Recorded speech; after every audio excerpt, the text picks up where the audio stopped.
are rich in vitamin C, and along with that they also contain an enzyme called tannin, which helps in lightening the skin tone and thus getting rid of tanning.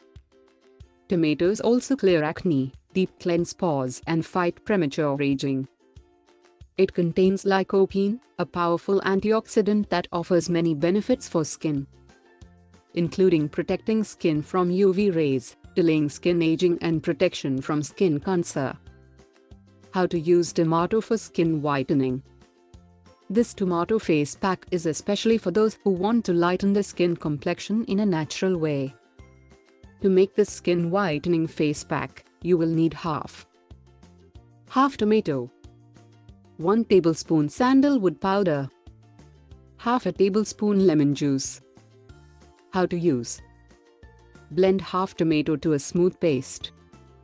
Add 1 tablespoon sandalwood powder and few drops of lemon juice to the tomato paste. Mix well and apply this paste evenly on the face. Leave it on for about 15 minutes and then rinse with cool water. Continue using this process 3 times a week. This combination makes an amazing mask to make your skin lighter, fairer, and radiant. Tomato helps in skin whitening by lightening pigmentation and treating blemishes. Sandalwood is often used in face packs to give the skin a radiant glow. It removes any discoloration and makes your skin soft. Lemon juice can lighten the skin by acting as a natural bleaching agent.